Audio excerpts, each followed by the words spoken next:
It's really a dream trio today for Inside Coverage, and we're going to do something that we love to do on the show. We're going to do what nobody else does. We're not going to yell and scream. We're going to tell you that two things can be true at once for some of the biggest stories in the NFL. We're about to get to it because it is time for Zero Blitz.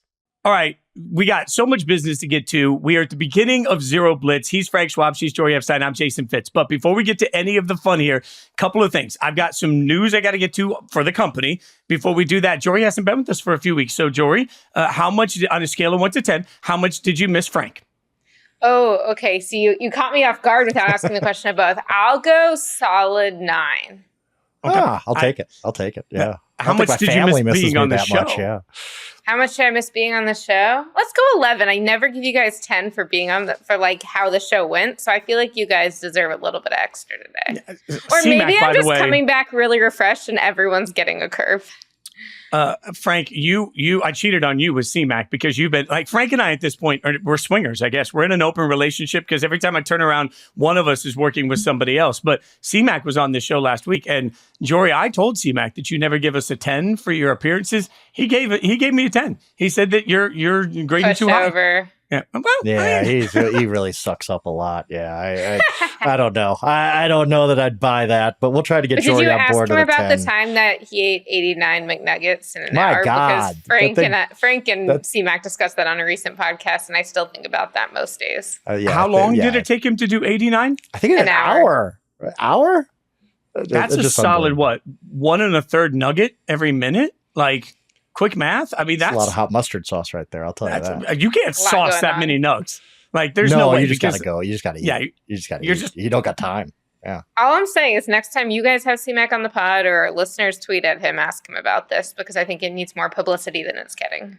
Jori, have you eaten 89 chicken nuggets in your life? Ooh, that's a good question. I would say yes. When I was little, I could still eat everything. And my brother and I used to like split the McNuggets package. And then it would be like, instead of getting like 4 for one and 5 for the other, it's like, what if we get 20 for the two of us? Then we go crazy. So yeah, it was great. I'm proud of you. All right. So we have some news and notes to get to for the company real quick. I don't know if you guys want to do a drum roll, but feel free if you want here. There we go. I mean, Frank didn't participate. It's fine, Frank. I had nothing in front of me. I just hit my laptop a few times. I don't think Brett would be. You could do like the whole Christmas vacation. Like you. Anyway. Zero Blitz is changing. All right, this is today is actually officially the last Zero Blitz because what we're about to become is Inside Coverage. Now, if you like me, Frank, Jori, C-Rob, you can keep getting this show on this feed, or you can subscribe to the Inside Coverage feed on its own feed starting next week. So you can still stick with us here, and you can get the NFL. The feed's going to keep getting all the great NFL podcasts from Yahoo Sports, including this one, and some new ones. We got some big announcements coming around the corner that you guys are going to be massively pumped about. But what you really need to know is you can stick here and get all of the shows, or you can just follow Inside Coverage. As we go into the fall, we will all be working, me, Frank, Jori, C-Rob, on Inside Coverage throughout the course of the week. So, ladies and gentlemen of the jury, I will just tell everybody involved in this is an exciting time because it means new pods, and new pods means growth. And we're really proud of what we're doing here at Yahoo, Frank. So, this feels like the next step. Very good. Very good. Yes. All I know is as long as they don't take away the opportunity for me to yell and scream stupid things on podcasts, I'm fine. Whatever the name is, it's going to be the same. Fun content, good times. Yeah, it's great. It's good, right? Like, yeah, I'm excited for everything there is to come in this upcoming football season. Jori, I feel like go for it. No, go, please. We've got some new bosses and new great direction, and it's exciting to see how intentional everything is. So definitely worth sticking around and listening. I've decided, as Frank talks about yelling and screaming, that if me, Frank, Jori, and C-Rob were a boy band, like, look, C-Rob is definitely the cool one. Like, there's no doubt C-Rob's the cool one. Too cool I would say that Jori is kind of the nerdy one. Every boy band had a nerdy one. Frank is one of the lead singers, but he also doesn't really like a lot of the press. And I'm the one that's like one step out of rehab. The whole time people are like, I don't know if he's going to make it. It seems like he's wired. Like this is, I've boy banded us, I think, very effectively. There's so much to unpack here, and I love all of it. That was really good. I think we need to text C-Rob and get his thoughts on this. I mean, he's definitely the diva of the boy band, though, right? Like, there's no doubt about it. Like, 100%. He is the Justin Timberlake of this boy band. He will be front and center, which makes Frank at that point, sort of JC, right? Frank's the other lead singer. Yeah, no, that's good. That's good. All right, I'll end I guess that makes me AJ from the Backstreet Boys. Like everybody always thought that AJ was just gonna, one step out of. Okay. Anyway, now let's get to some NFL news and notes. Now that I've meandered long enough through the beginning of this, and let's start with the big story everybody's talking about. Jori, Brandon Aiyuk has made a trade request. So let's just the very basic here. How real does this feel to you?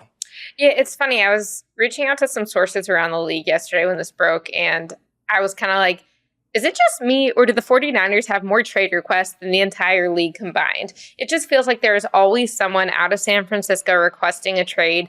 And so I was asking people, I'm like, how much is this? They actually have more. How much is it that trade requests happen all the time and we don't usually hear about it, but for some reason in San Francisco, it's a little more public, or what am I missing? And I think, one, I will say I definitely talked to some executives who said that they've had trade requests that just didn't become public the way that these San Francisco ones seem to perennially become public.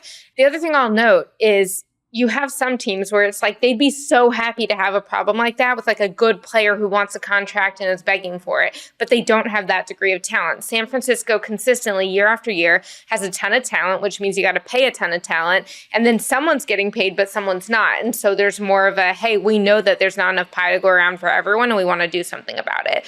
So I think that's where this is coming from. It also, he can request a trade. He still doesn't have the right to just leave while he's under contract. So do I think this is real? I mean, I think he wishes there were more in terms of the negotiations going on, but I think that it doesn't really matter what he wants on its face because this is a 49ers question and they have the power here.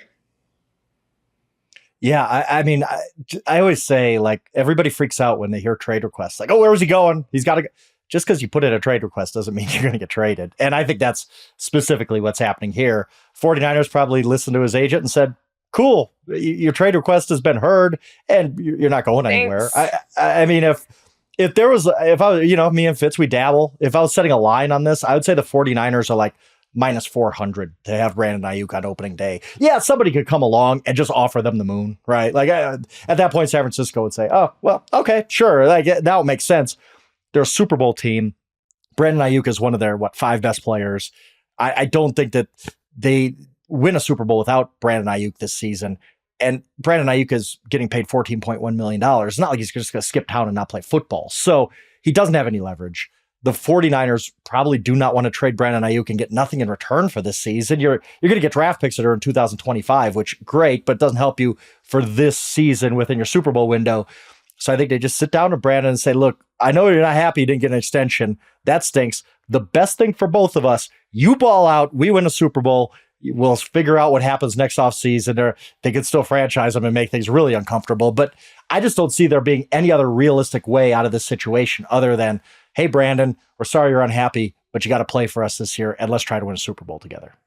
To that point, guys, one of my favorite games in life to play is the shoes on the other foot. And I think right now, for every fan that sits there and says, well, Aiyuk wants out, put yourself in the 49ers shoes because, Frank, you make such an important point here. The window is today, right now, for the San Francisco 49ers. It's not 1 year, 3 year, 5 years down the road. They, frankly, shouldn't give a damn about what the future looks like. They should only care about one thing, trying to figure out a way to finally get that Super Bowl that they've been so close to. There is absolutely nothing that they can get in return right now for Brandon Aiyuk that's going to make them more capable today of winning a Super Bowl this year. And when you actually put that logic to it, you see that he can request whatever he wants. People in hell want ice water too. It doesn't mean you're going to get it. So he can ask for the trade all Do you day. know this from But if I'm the 40s, yeah, no, 100%. I got a phone that the people text me all the time. He can ask for it. But if I'm the 49ers, I'm like, thank you so much. I appreciate your request. We'll take it into consideration and we'll see you at practice tomorrow. And one of the terms I least like in the sporting realm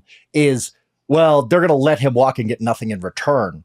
What the Brandon Aiyuk for the 2024 season and the 1,500 yards he's going to put up or whatever it's going to be, that is something. There's value in that. Let's not act like just because you don't get draft picks when he goes and signs with the Titans or whoever, it doesn't mean you got nothing. You got the 2024 season out of Brandon Aiyuk, and there's a lot of value in that. And again, if I'm the 49ers, to just say, look, we'll figure it out next offseason with you, Brandon, but you're not going anywhere unless somebody comes along and offers 3 first-round picks, which nobody's going to do. So but Frank, even if they did, I wouldn't take it.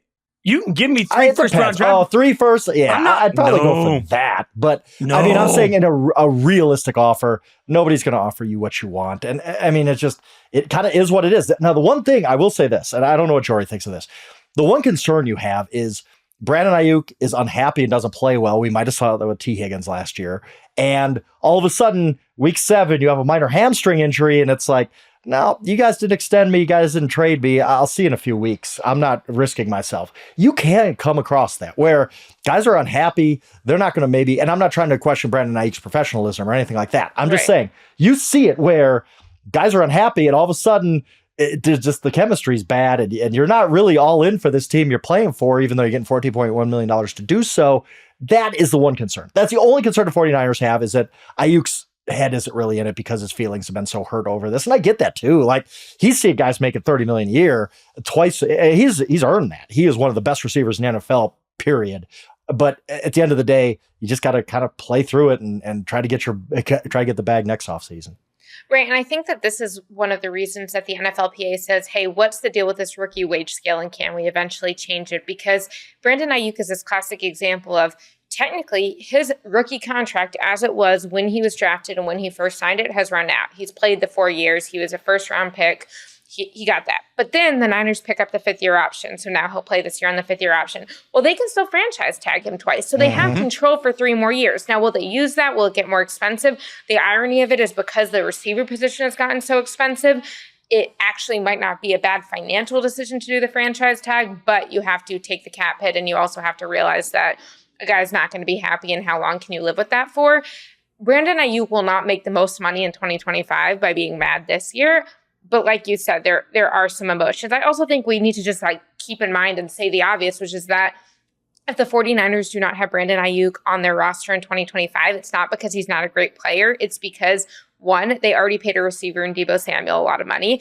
2, they have premium guys that they paid like Nick Bosa, Charvarius Ward. And 3, they're about to have to pay a quarterback. If Brock Purdy continues on the trajectory this year that he has shown us the last couple of years, they're going to need to pay the guy. And that's going to be super expensive. And without even getting into the quarterback contracts, which always take up a huge percentage of the salary cap, I was looking at where Brandon Aiyuk stands in terms of his cap percentage this year, which is a little bit of those numbers are always shaky because there's cash. There's what's your cap hit this year. There's what's the average life of your deal. But this year, he's going to count for $14.1 million against the cap, which is also his salary. The whole 5th-year option will count, which is the 5th highest on the team. So he's not making the $1 million, $2 million, $3 million that he would have on his initial rookie deal. And the only teams that have two receivers making more than him are the Seahawks and the Bears. Well, the Bears have a rookie quarterback, so they're not paying the quarterback that money. The Seahawks are kind of an in-between situation because they have Gina, who's not paying top dollar, but he is getting a veteran salary. But I think that when you understand the dynamics, it's not that crazy that the Niners aren't paying him, but also they've shown an ability to get a lot of these deals done later on during training camp, just before the regular season. So it wouldn't shock me if they do come to some sort of agreement. Let me ask you this. What do you think a realistic, not a pipe in the pipe dream, what's a realistic trade offer that somebody would actually give up for Aiyuk at this point?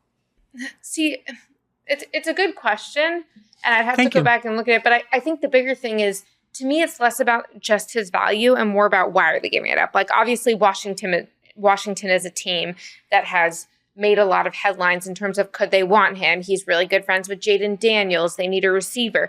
But them having the salary cap space to do that doesn't mean that they are in the cycle of their team building life cycle. I don't think they are at a place where it makes sense to shell out for a receiver now. So to me, there's the cost of it, but there's also, does this actually make sense for a team? And is that a 1-year decision or is that a 3-year decision?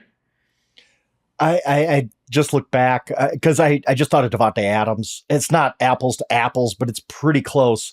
And the Packers got a first and a second for Devontae Adams. That seems fair to me. That seems right. If you were to trade for Brandon Aiyuk, you would say, first is probably a little light because Brandon Ayuk's better than your normal first-round pick. First and a second probably seems to fit there. Now, the problem with that is you look at a team like the Commanders, who are going to come up a million times in this because just the Jaden Daniels connection and all that. The Commanders drafted 2nd overall this year. They're going to be better this year, especially if they get Brandon Aiyuk.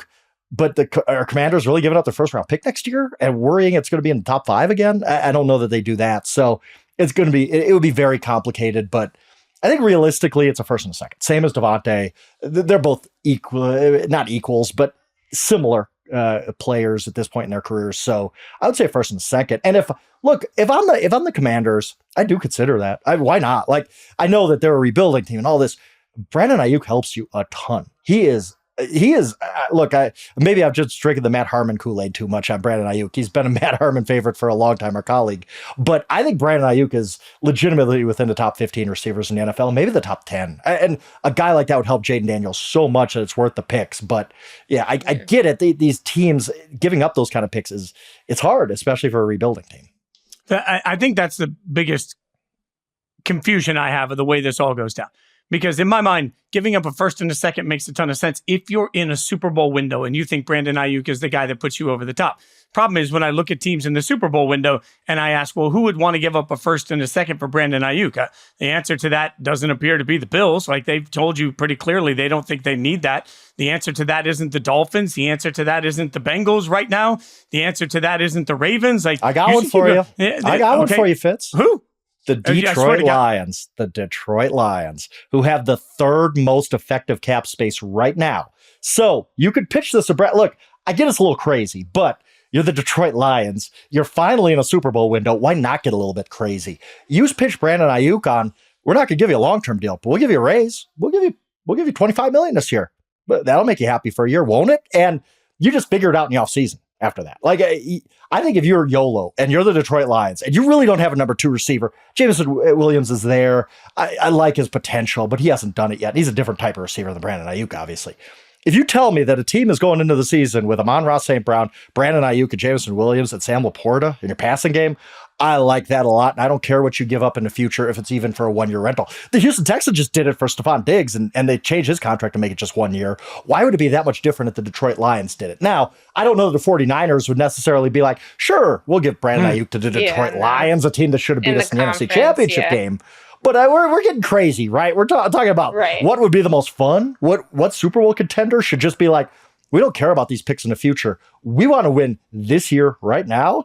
The Detroit Lions had the cap space to get this really, really interesting. Frank, you make such a good point, because I think sometimes I think about this as, oh, well, they're not just giving up the picks. They also have to have the cap space over the course of the next few years. But you're right. Stephon Diggs and the Texans, they made this into a 1-year deal. They said, let's reassess. They said, let's go chase this window.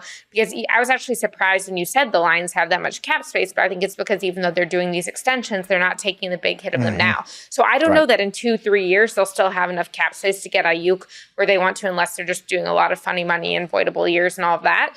But if they were able to do a Stephon Diggs type thing, I think it'd be a great move for the Lions. I also do not anticipate the San Francisco 49ers going for that. That's the fly in the ointment, the reason so to speak. The 49ers want Aiyuk, it would be the exact opposite of, like, that's the exact reason why they should not give him to the Lions. Yeah, exactly. No, the Lions call Commanders when they just say not probably you aren't coming for them this year, so there's a lot less of a risk. Yeah, but think about even the Titans and the Eagles, who aren't like direct competitors, but seeing what AJ Brown did, and I mean, people lost jobs over that. So when you think about that in the conference and you just played each other, advanced in the playoffs. Yeah, it ain't happening. It ain't happening. All right, so training camp is around the corner, and we're going to get some training camp questions in. But first, let's have a real conversation. Jori, you are prepping your training camp tour at this point. Is there, you guys always get the cool job, Frank. Like, Jori and C-Rob both get to go around to all the different training camps and hang out. Is there a city that you, like, other than Dallas, because you covered them so long, is there a city that you're like, ooh, I can't wait to go to training camp here? Is there one city that's best? Well, the funny thing is I'm not actually going to Dallas because we'll all visit the Cowboys. They'll be out in California. I mean, in terms of cities, rather than teams, where the Cowboys do go, which is Oxnard, California, and it's right by Ventura. It's awesome out there. I mean, obviously the beach, the weather, the sunsets. I'm told the sunrises are good. I can't say I'm usually awake for them. But I would say that it's just like, I kind of have my routine there, like Julie at Starbucks, and like, here's where I run on the beach, and like, here's where I do this. And so there's definitely some nostalgia for me there. But I'm also excited that in addition to hitting a bunch of the stops I went last year, like, there's some places I'm going this year that I've never, like Pittsburgh. I've never been to Pittsburgh, the city. I've never visited the team for a game, and I've never visited for a practice. Green Bay, I'd been for a game, but I was covering the Cowboys element of that game at the time, and I haven't really gotten to be around that team. So Detroit, never been to the state of Michigan, never been around the Lions much, other than when they were playing in other teams. So there's definitely a lot of places I'm excited to explore. And honestly, for me, like, one, I'm boring on the food front, but two, I'm just like, there's so many great storylines at all these places. And hey, I'm the nerdy one in the boy band, so don't roll your eyes, or do, but like, no, you're going to have to continue to roll your eyes. That I'm just really excited to be able to be like, how do we go tell those awesome stories and bring them to our audience, to our readers, to our listeners, all of that. And by the way, not for nothing, I'm listening to you talk about the cities you've never been to, and I'm thinking, got drunk there, got drunk there, got drunk there. Like, our boy band identities are really working. I mean, man, I was like, had some nights in Detroit, I'll tell you. Oh my God, yeah. Michigan in general, boy, that place can party. And Frank, is there like a training camp that you get super stoked for? Not really. I mean, training camp to me, like, I don't want to pour water on Jori's excitement here, but training camp stinks. Like, it is such long days. And this just comes from mostly going back to my beat reporter days doing the Broncos, when you were just out there forever and you just want something interesting to happen and it doesn't. Training camp, like, for a fan going to training camp, I've always said this. For a fan going to training camp, it is maybe the best experience in sports. You're really close you get up. Such great access. Such great access. You're close. It's free. You just get to go spend a day watching these guys really in a setting you're never going to see them in another time. NFL training camp is one of the coolest fan experiences you can have. If you are anywhere near an NFL training camp, go. It is so cool if you've never been. But for somebody who's there every single day, you get a couple weeks in and you're just like, can I have anything else to write about other than this 7th round rookie who's likely to get cut? And no, training camp doesn't get me fired up. I've been to the Cowboys one is awesome. I bet that it really is a cool setting there. Packers is awesome just because of the city and the town I know so well. Broncos training camp is very cool. It's just at some point, like, I'm done with training camp about a week into it, and you still got, it feels like you got like months left to go before even preseason starts. Yeah, when I'm looking at all like the 3-hour drive, 5-hour drive, 4-hour drive between cities, I'm like, good luck to me. But Frank, I do want to know, are you excited for like the city of Denver being like, what the heck is Sean Payton doing with our quarterback position? There is so, like, every year, like, Denver is one of your typical NFL cities where the NFL team just takes over everything. It's starting really with last year, maybe at the middle of the Hackett-Wilson first season. The apathy in Denver is just at an all-time high, if that makes any sense. All-time low, all-time high, whatever it is. Yeah. I've never seen Broncos fans be apathetic, and now they are. And it's just like, getting anybody, like, nobody's walking around town going, Bo Nix, huh? Yeah, we're really fired up. No, nobody. Everybody's just kind of like beaten down by everything that's happened in the post Peyton Manning era. So I can't say that there's a lot of like, ooh, wow. The Quinn Miners extension didn't move the needle for you guys. No, didn't really move everybody. Did not really get people excited out here. And I've always, like, when they traded for Russell Wilson, that was the most excited I've ever seen Broncos fans, because they just thought, it's lifting. We're gonna have this great team. And they just got the Lucy and the football from that so bad that I just don't think they've bounced back yet. Well, one of the people everybody's excited to see at training camp in general is Drake May. So let's have a little mini Drake May training camp conversation. We'll start by just surveying the room here. When do you think Drake May is going to start, Frank? I don't think until November. I really, and I'm never that guy. I'm never that, you got to sit for a year or whatever. But I just think in this particular situation, with the new coaching staff, and you have a reliable veteran in Jacoby Brissett, I just don't see what's the upside in starting Drake May sooner rather than later. I think you could get competent quarterback play for a bad team who's not much around the quarterback position on that side. So I just think Drake May is one of the rare top 5 quarterback picks who should sit most of the year, if not even all of the year. I just don't. What's the point? What's the point putting him out there in a bad situation? I'm annoyed because Frank went first, and I literally, right before he said that in my head, thought November. But so I don't know if that's good that we're on the same page or just bad content. But I do think that while there will be a lot of like, oh my gosh, did you see that throw at training camp against no defense and no pass rush? Drake May hype during training camp. It would be almost irresponsible for the Patriots to start him in September. think about where he is in his development progression. Think about where he is in terms of coming to the NFL, and think about the supporting cast that he has around him, or better yet, doesn't have around him. I think that you really need to make sure that the team can support him, or else you're going to ruin your quarterback, and you can't afford to take a guy top 3 and not give him a chance at an NFL career. Now, a lot of guys in the first round do bust, but you have to at least give him a chance to succeed. You also happen to have one of the better backups. Like, I trust Jacoby Brissett to be good enough that you keep morale up. You want a quarterback who is good enough that the defense still keeps fighting hard, which, to Gerard Mayo's credit last year, and obviously Belichick deserves credit too, they fought last year even when the quarterback situation was kind of a disaster. And Brissett, like, he knows what he's doing. But I just, if they start Drake May week 1, or honestly even like early October, I feel like that will be way too early. So here's the one interesting thing to me about Drake May. I was thinking about this. We were down in Jacksonville, for Rivals, for their top 100 camp a couple of weeks ago. And I got to spend a little time with Mac Jones, who, in talking to Mac, was really very open about how refreshing it was to be at Jacksonville and just be in a different environment. And we talked a lot about how you got to get the right spot with the right people. There's so much that goes into that. But it had me thinking about Drake, because I'll make the argument that the failures of Mac Jones is actually going to help Drake May be successful, because you never want to be the guy that replaces the guy. And so no matter what Gerard Mayo does at this point, it's not going to be enough for Belichick. Just like Alabama is not going to have, like, there's just no way you replace Saban. There's a part of me that looks at this and says, maybe the best thing that could have happened to Drake is that everybody saw how bad it could. Yeah. I mean, Mac Jones just falls apart. And now everybody says, hey, we got to be patient, because people freaked out. Mac had one good year and everybody's like, running around like Kermit the Frog saying he's going to be the next great thing, right? Like, that didn't work. So I think it creates more wait and see. It creates more patience. It creates more development. It creates less pressure. Like, I believe the failures of Mac Jones have actually, Jori, given Drake May a better shot at having a successful career. Yeah, it's such an interesting case study, because you talk about the failures of Mac Jones and then think how differently Chicago went, where Justin Fields wasn't a failure, but he wasn't quite good enough to get it. And so while Justin Fields was trying to figure out if he was a franchise quarterback and Chicago's front office was trying to figure out whether to extend him, they were building and look at the team they've created around it. And when I look at the difference, particularly on offense, but really across the teams, in what Chicago did during that last rookie quarterback that didn't work out before their current one versus the Patriots, you kind of wonder, like, why does New England's roster seem so talent deficient relative to Chicago's? Absolutely. By the way, real quick, you talked about not being the guy or replacing the guy. The whole Brady Belichick era seems like it was like 50 years ago, doesn't it? Like, it's weird. Yeah. It's like, it really wasn't that long ago. It's been long enough to roast now.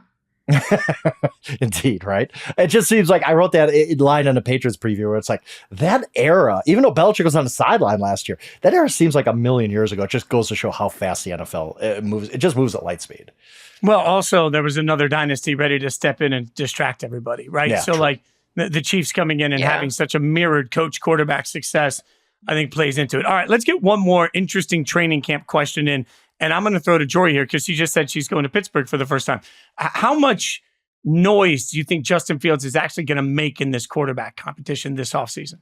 Yeah, I really want to understand, like, how much is it Justin's choice / agency / ability even? Like, I just feel like even if Justin looks good, even if he looks mobile, he looks dynamic, he's more in time with the offense than maybe he was in Chicago, I don't think it'll matter, because I think that for now, this is Russ's job to lose. And so I think that if Russ struggles and Justin does well, that's when you start to have it. But, like, to talk about, as we often do as we're getting toward the playoffs, like, Justin does not control his own destiny here. Russ controls the destiny. And then if both of them have the right alignment of the stars, then Justin has a situation. But I do think that the same way that Sam Darnold looked really good in that quick game he had for San Francisco last year, and now he's got this opportunity with Kevin O'Connell in Minnesota, I think Justin Fields can have a year this year that will allow him to be a productive starter in 2025, whether in Pittsburgh or somewhere else.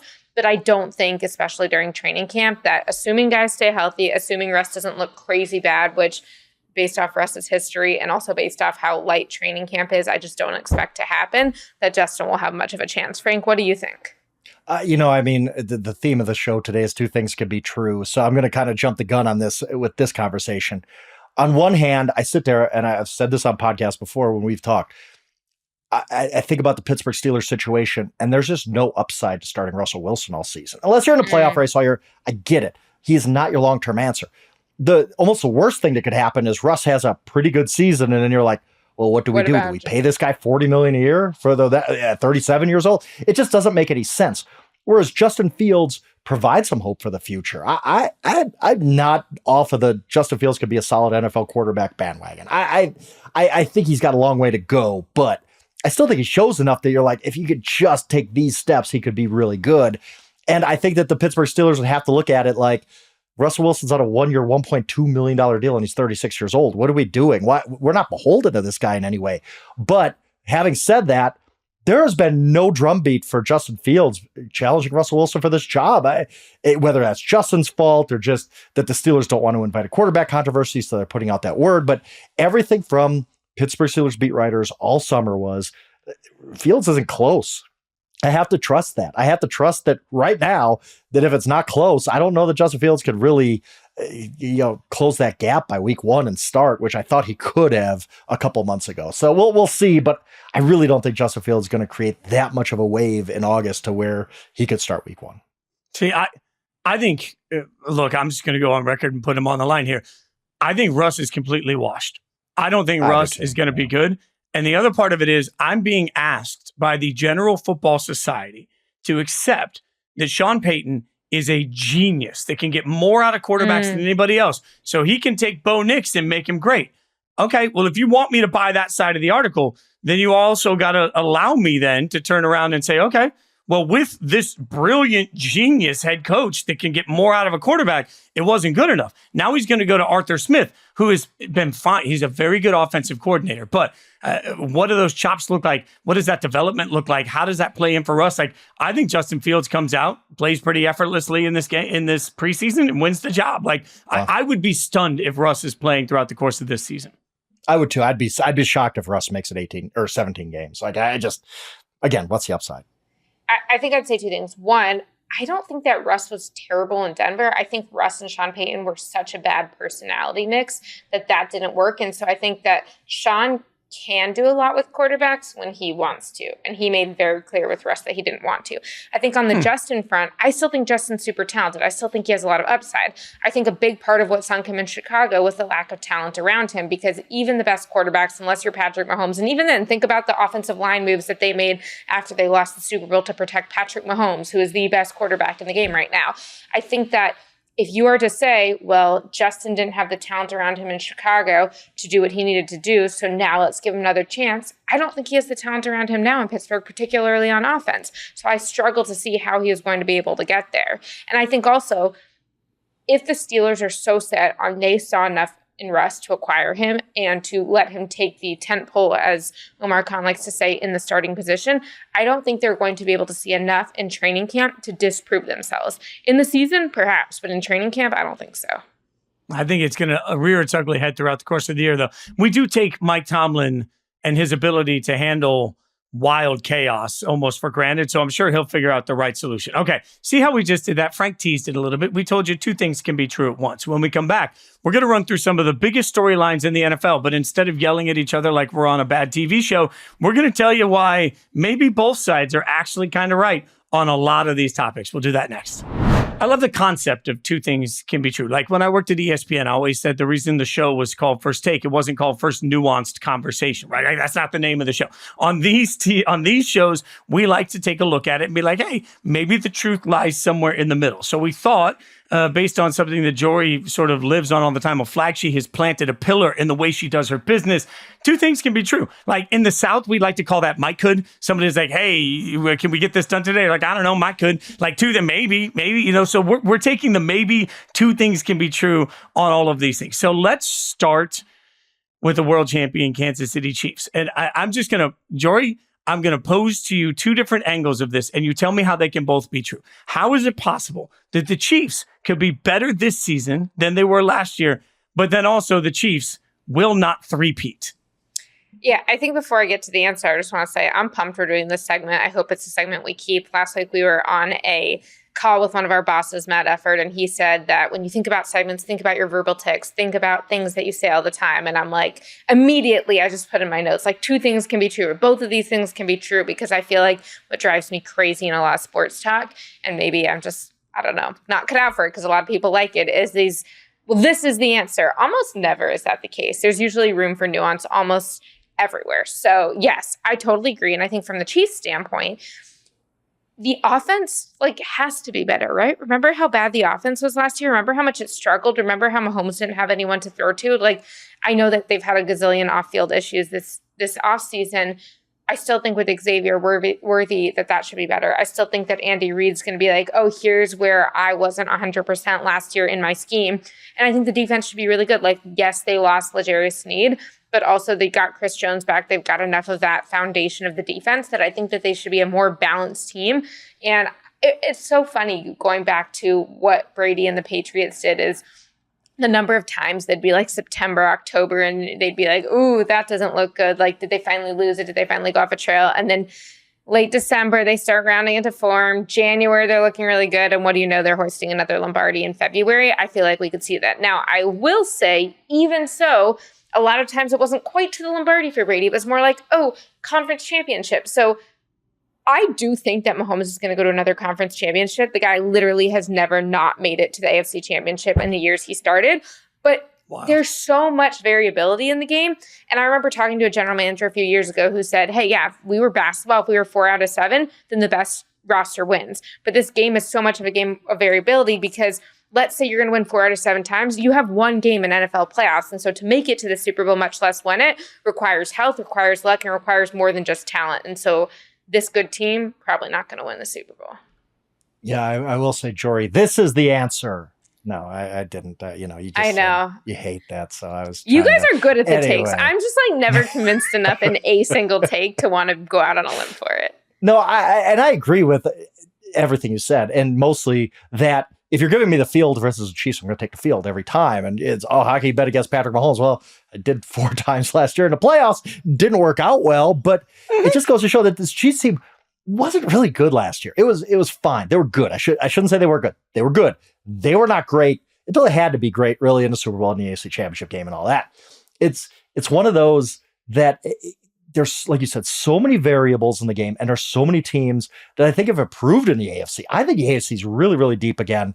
And to go through the gauntlet of the Bills, the Jets, maybe the Dolphins, I think the Browns are going to be really good. The Bengals, who Fitz have talked about a lot. The Ravens are still around. Who knows? The Texans might be the next Chiefs for all we know. I mean, CJ Stroud was that good that you can have that conversation. It's just hard. There's a reason no team has ever won 3 Super Bowls in a row.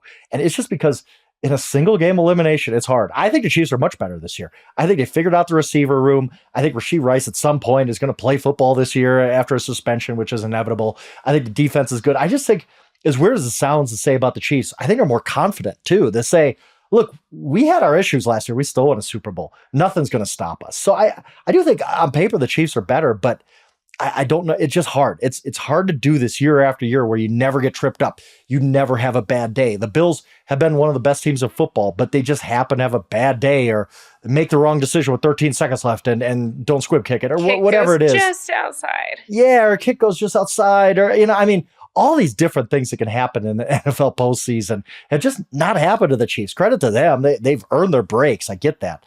But I don't know. Again, give me the field against the Chiefs. I'll take the field every time. I think any reasonable person who knows the odds and all that would.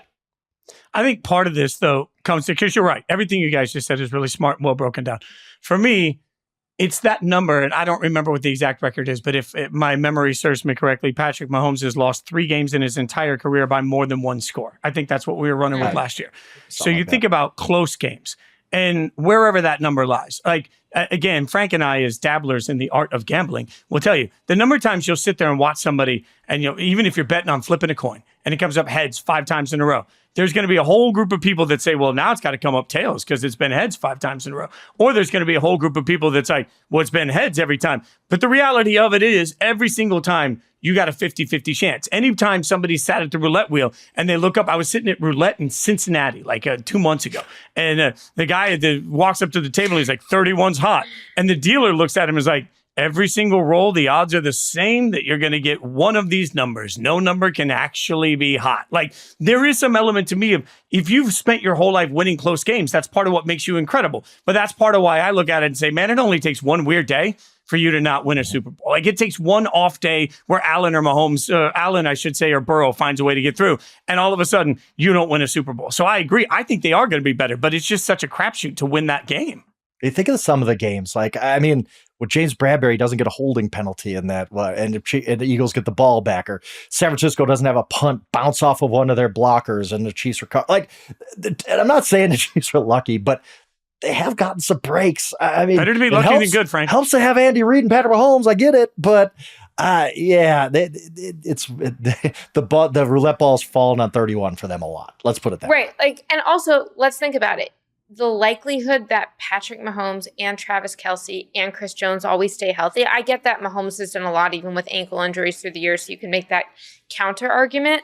And I hope that no one gets hurt ever, but they play a violent game where sometimes people get hurt. If any of them suffers even a medium level serious injury, do y'all feel as confident about their ability to close out and make those moments and the plays in the last minute?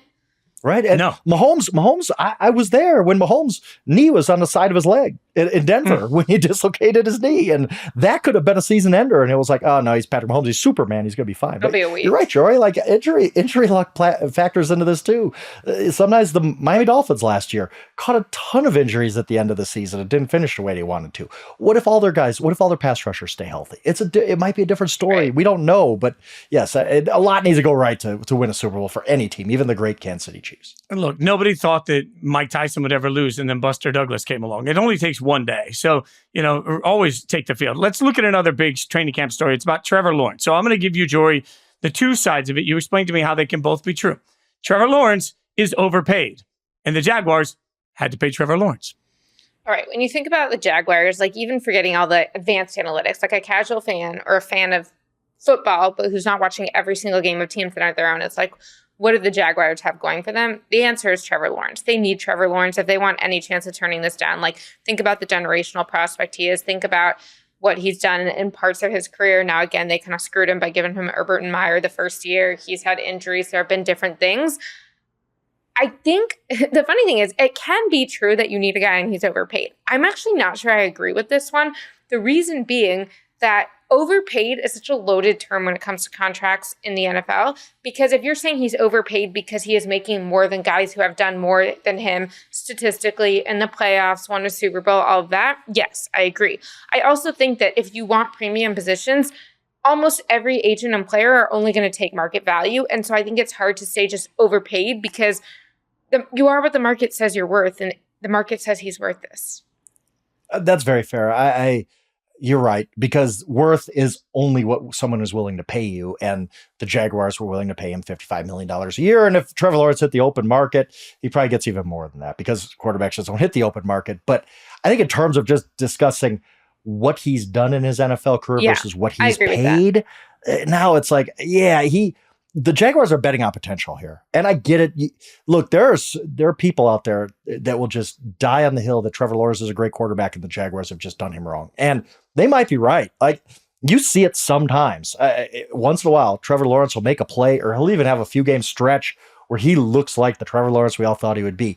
But he has been nowhere near worth $55 million a year based on what he's done. But what are the Jaguars going to do? I mean, they were up against it because he's coming pretty much close to the end of his rookie deal. If Trevor Lawrence goes out and wins an MVP this year, which he could, that's on the range of possibilities for Trevor Lawrence, all of a sudden, you're talking about adding zeros onto that contract. Like, all of a sudden, it's not $55 million a year, it's $65 million a year. The Jaguars didn't want to get into that. They know they need to bet on him being great. Like, he was the guy everybody was excited for. They had no choice. They're not going to try to play the franchise tag game with him and lose him. They had to pay him, even though the price tag has nothing to do with what he's actually done on the field yet. It's just based on, well, he plays, like you said, Jori, a premium position. This is what the cost is. We kind of got to pay it and hope that Trevor Lawrence becomes what we hoped he would become. Okay, so one of the isms I used a lot when we talk about phrases is context matters. The problem is, I think right now, there's so much context around Trevor Lawrence that we're still assigning the Clemson context to who he's been in Jacksonville. And because we all know how good he can be, people look at it and they want to say, yeah, but about some of the failings. Like, I think it's funny that guys like Justin Herbert are constantly praised for whatever they've done, but guys like Dak that go out and put out bigger numbers are constantly trashed. It all has to do with the benefit of the doubt. So, like, because Trevor Lawrence came in as this undeniable prospect, then, of course, everyone wants to make excuses for it. Do I think he's overpaid?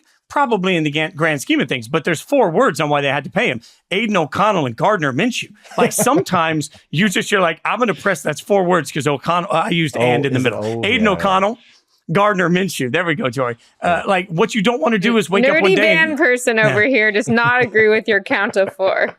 4-ish. No, but like, I'm a musician. I can only count to 4. Like, the funny thing is, sometimes you look at it and say, well, he's not really worth that money. Okay, you want to roll the dice again? You want to go see if you can draft the next Zach Wilson? Or do you just want to wake up one day and realize that you got Aiden and Gardner in your quarterback room? Like, I just think we have to remember that when you are in the have-nots of the quarterback conversation, you are actually done. There is nothing you can do to win football games. So even if you have to pay a premium to somebody that might not be top 5, you got to pay them like they're top 5. I don't care, because it's better than going back to the well and hoping that somehow you can find a Trevor Lawrence. So I do think both things can be true. Let's do another one here. How about Arizona? All right, Frank, Arizona will be the NFL's most exciting team. The Cardinals will not make the playoffs. How? No, this is one of my pet things after doing the previews of, I think the Arizona Cardinals might be the NFL's most interesting, exciting team. They are going to play 38 to 35 games this year. That defense is going to be bad. I'm sorry, Jonathan Gannon. I know you're a good defensive coach, but you have nothing on that side of the ball. Whereas the offense, Kyler was great at the end of last year. And I've been down on Kyler at times in his career. Kyler Murray might have played the best football of his career in the last month last year after he came back from the ACL. You add Marvin Harrison to that mix. You add, Trey Benson, a running back they drafted, who's going to be a really, really nice compliment to James Conner. I could see the Arizona Cardinals being among the league leaders in points scored and absolutely being the league leader in points allowed. They're going to have so many games that are just must-watch TV. They might play, of the top 10 games of the regular season this year, they might end up playing 3 or 4 of them, maybe even more, because they're just going to be so back and forth, interesting. But I just don't see them being good enough on the defensive side to make the playoffs. And especially that, I think that division's still pretty tough. I'm higher on Seattle than most. The Rams aren't going anywhere. San Francisco. I just think this team is going to be so fun to watch, but yet at the end of the day, they're going to be like 5-12. Frank, I love that you added this one to our list, because when you put this, I was like, what direction is he going here? Like, what is this man thinking? And I do agree with you on offense. Like, Drew Petzing, I think, did a lot of great things last year with mixed amount of talents, particularly with Kyler coming back in the middle of the season. So to think about what he can do with that scheme, Marvin Harrison Jr. in the mix. And then on top of that, a healthy Kyler who's 2 years instead of 1 year removed from that injury, I think is great. I didn't even think about the defense as why they wouldn't make the playoffs. I just think that if you have Sean McVay and Kyle Shanahan in your division, and by the way, Mike McDonald in Seattle is not going to make things any easier for you, that you're kind of screwed winning those 6 games. And then you also have the rest of your probably tough schedule. And so for me, I think that it's less that I feel strongly about their defense not being there. I don't have a take on that yet. I do think that to make it out of that division to the playoffs, you are the 4th best team in that division, even if you're one of the better ones compared to other divisions in the conference. Yeah, absolutely. Real quick, just Fitz, before I throw it to you, as we dabble, Kyler Murray to lead the NFL in passing yards this year. I'm just saying he's going to be throwing 50 times a game because they're going to be trailing 21-3 in the first half of a lot of games. I'm just saying that's all I'm doing right here. I saw an article the other day, again for the dabblers, about the number of the most bet futures right now in the NFL, and it was all over win totals for like a dozen different teams. Like, man, fans are so optimistic at this time of the year. Oh, yeah. They all think everybody's going to go over their win totals on. Dude, as somebody who does previews, I can tell you that every team's fan base, I'll be like, how dare you say the Tennessee Titans won't be good this year? We have this and this. I'm like, yeah, okay. All right. I'm going to get on a soapbox for a minute about that. Like, why do people care so much? I mean, my whole thing is like, look, there is no wiggle room. Like, I've said for years, I think debates like LeBron versus Michael Jordan is the grown-up equivalent of my dad can beat up your dad. can't prove any of it. But like a preseason preview is provable. At the end of the year, you're going to know if the guy was right or wrong. So just shut up and watch your team. See if they win games. And if they like, if your team goes out and wins 12 and I told you they were going to win 8, come at me. But when I say they're going to win 8 and then you spend 2 or 3 days telling me that I'm an idiot and I've never watched your team play, I'm like, that's a lot of energy when we don't know how that's going to play out. Like, Mike could, you might be right.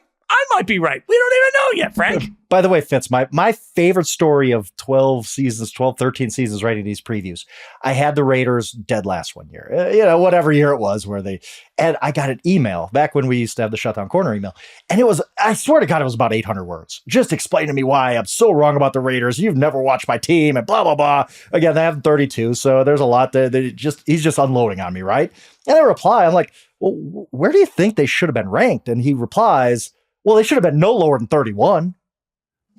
Like, what are we talking about here? Like, you really spent an hour of your day writing me about how I was so wrong about the Las Vegas Raiders, at the time the Oakland Raiders, when I should have had them as the second worst team of football instead of the worst. But that's why this time of year is awesome, because of everybody's fired up, everybody's excited.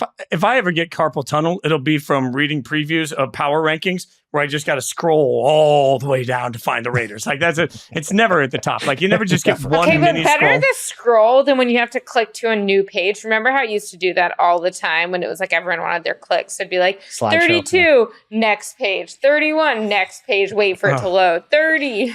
Which is extra agony when it's your favorite team, because while it's loading, you're like, son of a biscuit, how did we get here? Oh, wait, we have a 10-second ad before we get to 29. All right, let's take a look at another one. I'm going to throw this to Frank first, because this is like 2 things can be true. This is the hot take version of that. These are 2 hot takes that maybe both can be true. The Eagles could win the Super Bowl, or the Eagles could fire their coach by Halloween. Frank, what say you? I just posted the Eagles preview today, and it was a roller coaster. I mean, there is no team that I'm more confused about than the Philadelphia Eagles, in that this team was a stretch of 31 games where they won 26 of them, going back to the beginning of the 2022 season. They were 26-5, including a loss in the Super Bowl there. That includes playoffs. Then suddenly, without any warning whatsoever, they become one of the 5 worst teams of football. And I just can't shake that, where the Eagles look so bad. This was not just the Bills early last season where they were losing a lot of close games and the record wasn't good. This was a team that was blowing 21-6 leads to the Arizona Cardinals at home. Like stuff like that, getting absolutely boat raced by the Buccaneers in the playoffs. I don't know how to Cardinals reconcile like this. That most excited team in 2024. They're very exciting, that game. That was a great game. But I just don't know where I am with the Eagles. I look at their roster and I'm like, this is still the same roster we gushed about all offseason last year. But it's still the same coaching staff, or not the same coaching staff, it's the same head coach, and a lot of the same issues that I don't know necessarily were resolved. Nick Sirianni basically gave up all control. Kellen Moore's going to run the offense. Vic Fangio's going to run the defense. He's just kind of a CEO now. And once you start doing that, and once you start firing coordinators, there's only one more move to make, and that's getting rid of the head coach. So Sirianni comes into the season. He's a lame duck. If this team is 2-6 by Halloween, he's getting fired. Like, that's just how it is. And then Kellen Moore or Vic Fangio will take over. So I don't know what to make of the Eagles. I think all these things can be true, that they have Super Bowl upside and they have the ability to be the first team fire their head coach. Yeah, I was in Tampa for the Eagles playoff loss to the Buccaneers, and that locker room concerned me, not because everyone was crying and this and that, but because there just seemed to be so many people who were not on the same page, whether they supported Nick Sirianni, who are not on the same page of whether Jalen Hurts is going to be the guy. Like, I can see them going on to win the Super Bowl if they can figure it out together. If Jalen goes off and has a year like he did 2 years ago, I think that will really spark the team. But going back to what you said, Frank, players see what happens when the organization makes changes. And while last year they did have 2 new coordinators that influenced them, that was 2 new coordinators because the coordinators were getting head coaching jobs because they had made it to a Super Bowl. To know, hey, neither our offense nor defense were good enough last year. We have 2 new guys, and so we have this learning curve and also this sort of morale hit. I think that can be really, really difficult to rebound from. And so I think Nick Sirianni will have earned his extension if they are able to turn this around. But I think that you just have a lot of questions. And you always have general manager Howie Roseman looming in the background being like, I gave you this. Saquon's an awesome person, and his ceiling as a player, really, really high. But I think there's a reason why no one else in the league is paying running backs, but the Eagles just decided to pay Saquon. I mean, I don't know if you guys are watching the Hard Knocks for the Giants, and I actually don't watch all of these documentary things, but this Giants Hard Knocks is really impressing me with the level of access and like actual interesting content really that they're getting. And you saw some of what they're seeing with Saquon and what the Giants' decisions were going to be, particularly sending him, or not sending him, but allowing him to leave to a division rival. And again, one of the things that Joe Shane talked about on that episode was, hey, well, what could Saquon do with an offensive line like what they have in, I think it was Detroit and Philly were the two. He said, well, is the offensive line in Philly what it used to be? Like, yes, they still have talent. Yes, they still have the best offensive line coach in the league. But losing Jason Kelce is a really big deal for Jalen Hurts. So I just think there are so many question marks, whereas a year ago it was like, yeah, it makes sense that they should be a favorite again. This year, there's so much up in the air. But you'd agree, Jori, you'd agree that this team could win a Super Bowl. Like, there's... Yeah, right? Like, I mean, you look at their roster. They still have insane amounts of talent. Right. Because on the other hand, let's say Saquon stays healthy, and then you have the Saquon, Jalen. Well, Jalen's got the mobility that plays really well off the running game. Both of them can play off the offensive line. Oh, by the way, A.J. Brown, Devonta Smith, it's still unclear how Howie is paying all of these guys. And by the way, even though I gave him a hard time about paying a running back, if you actually look at the cap numbers, I have no clue when they're paying Saquon because it's not hitting the cap this year, let me tell you that. But yeah, I think both sides of the ball still have a lot, but then I'm like, no, Jason Kelce, Brandon Graham's in his final year. Like Fletcher Cox retired. Right, Fletcher Cox retired. There's a lot going on. Fitz, what do you think about the Eagles? So here's the thing. I think the Eagles, pull up a chair, kids. I think the Eagles are a cautionary tale. That's our listeners. I'm talking to our listeners. But by the way, I mean, Jori, not for nothing. I am old enough to be your dad, so I'm allowed to say these things. Guys, I got old this week. How old did you get? 30. Did okay, God. Well, whatever. Anyway. It's close on being. I mean, it's close on being. I'm like a real adult now. Wow. Okay. Congratulations. Sure. Welcome. By the way, my 30s were great. My 40s have been even better. Here's the thing. Frank, anything to say about your 50s or 60s? Just kidding. No. Kidding. Oh my God. Hey. I do have a 20-year-old daughter. So hey, whatever. Turning 30. Yeah, you're really old there, Jori. Whatever. Carry on. I think there's a cautionary tale out there, kids, for the Houston Texans with the Philadelphia Eagles, because we were so convinced that the Eagles, I should say, had built something that was about to become a juggernaut and it was about to take over, and Jalen Hurts was the answer. And oh my God, look at how good this is, and look at the vibe. Everybody talked about how that team was so special a couple of years ago. The defensive line was great. Like, they had all of these things that you were like, these are building blocks. Eagles are going to be good for a long time. And now it just feels like the whole thing is in disarray. Like, I think right now Jalen Hurts is actually being doubted by most of the general NFL public. And that's wild to me, because a year ago it was, oh my God, Philly fans would have just absolutely eviscerated you for saying anything negative about Jalen Hurts. So I do think that, like, this is a reminder for everybody right now that's sitting here saying the Texans could end up being the second best team in the AFC. Well, it's a little bit of an Eagles thing to me. Changes fast. I think we moved the goalposts too much when they were really good a couple of years ago, and now they got to find a way to normalize it. I don't think they're a Super Bowl team. I think they have a lot to fix on the defensive side of the ball, and I think the Kelce subtraction is going to be massive for them. So I don't think they're a Super Bowl team. I think they're a heck of a lot closer to watching their head coach get fired at Halloween than they are to actually hoisting the Lombardi Trophy. I'm about to get really meta and give you a two things can be true about our two things can be true. Two things can be true. You are correct that there's that much change in the NFL at all times and nothing is as stable and like continuous as we think. I also do not agree with your comparison of Jalen Hurts and the Eagles to CJ Stroud and the Texans, because the Eagles are on their third offensive coordinator and third defensive coordinator in 3 years, and the Texans have not yet lost them. So I think your comparison would make more sense next year if they lose their guys, but they kept their coaches, and so I think they still have the stability and only added, didn't lose, to who they have in their building to go chase it. That is a very fair point. And I think you are very right about that. Certainly a difference. Look at us. Like, we're having, like, what is this kid? We need to coin this as a new, like, debate show. Like, what is it if everybody's actually true? Everything is awesome. It's like, I don't know how do we term this, but it's absolutely beautiful the way it's going down. Let's get one more in before we get out of here. I will throw this one in because I threw this one in. I think two things can be true. I think Jim Harbaugh was a great hire by the Chargers. I also think the Chargers are going to suck this year. And so the reason I say this is because everybody says, well, look at Harbaugh's immediate success that he's always had. Okay, fine. But for 1 second, let's sit down, shut up, and color in our books and acknowledge the fact that he wasn't playing against Andy Reid and Patrick Mahomes. He at best has the second best quarterback in his own division, and he at best is the second best head coach in his own division. So it's not this glorious, easy path for him. And then the other part of it is, I just think it takes a minute, and Frank and I have talked a lot about this, to establish culture. New coaches come in, they tell you all the right things the first year, and then they rip the whole thing apart and they start rebuilding the roster. It's what John Gruden did in Vegas. It's what Sean Payton has done in Denver, all the way back in Washington. Joe Gibbs did it back in the day. When huge coaches come in, they spend a year and then they realize this all needs to change. So I think Harbaugh is a great hire. And I think in 3 or 4 years, the Chargers are going to be consistently just battling it out with the Chiefs. I just don't think that this is a 1-year fix for me, Frank. Yeah, I don't either. I'm with you here. I on everything. Jim Harbaugh has won everywhere he's gone. And I think that people look at the 49ers when he joined them. They went 13-3 his first year there. They went to an NFC championship game.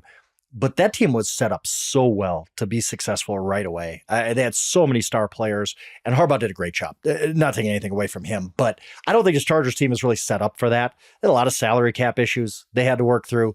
The receiver room still isn't that good. They want to be a run-first team, and they don't have much at running back. Stuff like that is just, it's going to take a while for the Chargers. I'm still not, I'm lower on Justin Herbert than literally everybody else on earth, so that's fine too. I don't think that this is they're... Talk about dabbling. Their over-under win total this year, I believe, is 8.5. I can't get them to 9. I don't know how they would. I just don't think Harbaugh is that much of a magician. Let's not forget, it took him a long time in Michigan to get to the point where they were at the end. Yeah, they were good right away. 10-3 his first year there, blah, blah, blah. But they weren't elite until right at the end. And I could see something similar happening where it just takes a little bit of time for everything to click. Him to get his guys in there, I think, is the most important thing, and them to kind of clean up some of the salary cap mess that was left behind.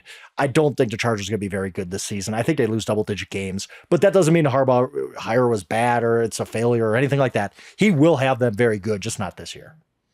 I agree that Harbaugh was a great hire. I agree that they're not going to fix him this year. What I can't decide is whether Harbaugh will eventually get them there.